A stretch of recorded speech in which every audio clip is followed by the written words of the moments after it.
Breaking news from Capitol Hill. With just days left to avoid a government shutdown, President Trump is canceling plans to meet with top Democrats to hammer out a deal.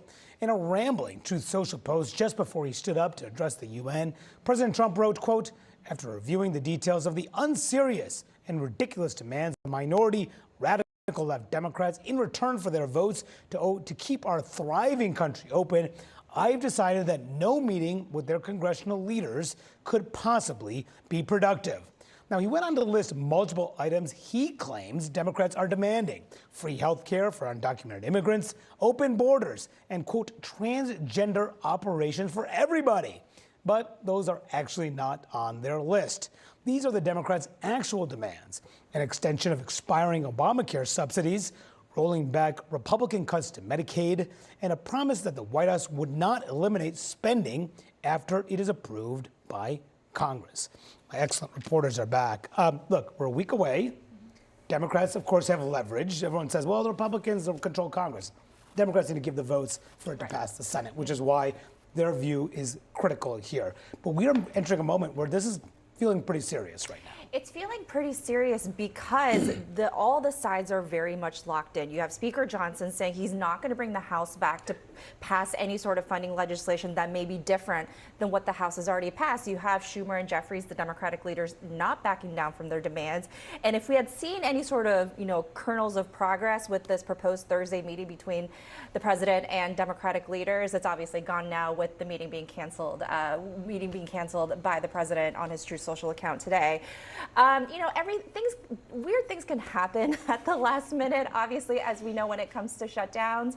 But right now, I think the forecast of, the government shuttering seems pretty high. Because the Democrats think that they have a winning message here. The question is, will the American people agree if there is a shutdown, and if it's a painful shutdown, which they almost always are, especially if it's a prolonged one. This is what the Democratic leaders said in the aftermath of Trump canceling the meeting. Hakeem Jeffries said, Trump always chickens out. He said he canceled a high-stakes meeting. He went on to say the extremists want to shut down the government because they are unwilling to address the Republican health care crisis devastating America. Schumer said that Trump was throwing a temper tantrum and that Trump would own the shutdown. What do you think of that political strategy? I don't know. And the messaging. Is it like I think we're going to shut down. Yeah. I shouldn't make predictions, but it seems like we're going to shut down. The conversation on Capitol Hill last week, with the exception of this little 24-hour news cycle where there might have been a meeting at the White House, which then Trump canceled, the smart question on Capitol Hill wasn't if we're going to shut down, it's how long the shutdown is going to be. I'm sure all of us have kind of picked that up in our reporting. The thing about shutdowns, easy to get into, harder to get out. But both sides are convinced they have a winning hand. And normally you say that and you're able to sort of judge, oh, he's bluffing a little bit and that's just posturing. Doesn't seem like it right now. So, again, things can change, but it doesn't look great. It's a gamble for Democrats, but I would argue it is a gamble that they have to take because their voters are demanding it.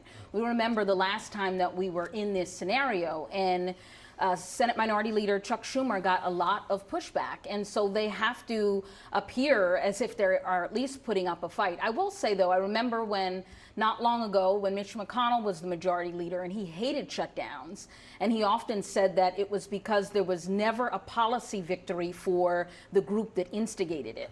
And so Democrats have to go into this sort of, yes, showing their base that they're willing to fight, but also sober-minded about what policy achievement they are trying to reach. That's the thing. It's like, what can they actually win here? Because Trump's not going to reverse the cuts that were in the one big beautiful bill, which they're demanding.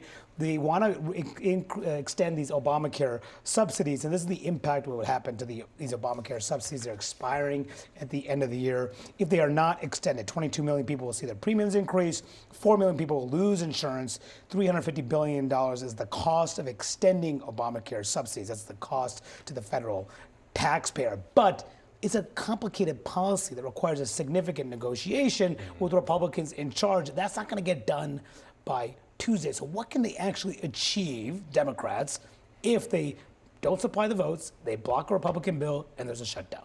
It's a really good question. I think that on its surface, this seems like something that could be politically wise. You know, you're highlighting an issue that's an increasing vulnerability for the president. The Medicaid cuts that were in Trump's big agenda bill were not popular.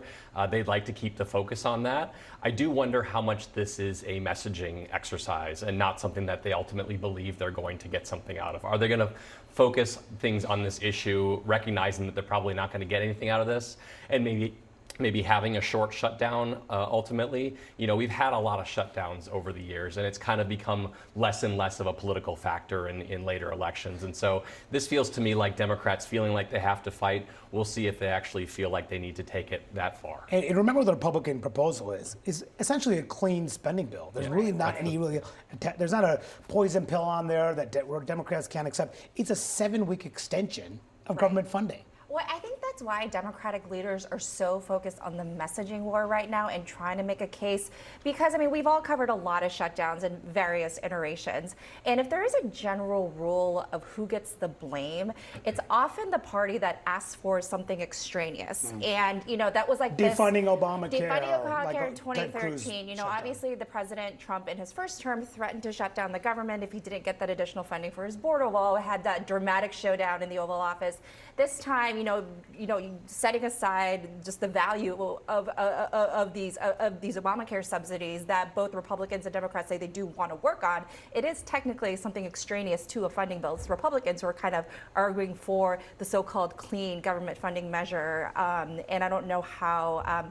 I don't know if that will be a difficult factor for Democratic leaders to overcome here. I actually don't think it's that complicated. I think they're gonna, if they get into a short-term shutdown, you just have an argument about the ACA extensions, and it's a conversation about how long you extend them and who's eligible. And, you know, the $350 billion that you mentioned, that's over a 10-year horizon. Most Republicans are probably more comfortable with a 1-year, 2-year fix. But you just have to do duration and eligibility and cost. And, you know, I'm not saying we can solve it at this table in this hour, but it's not. I am, but it's not actually that. It's not actually that complicated. That's the deal that's being there. It's just a November, December deal. Yeah. It's not a September, October deal. That's absolutely right. I mean, it could impact open enrollment, which is the one big concern about not getting it done now. But what you said is a short-lived shutdown.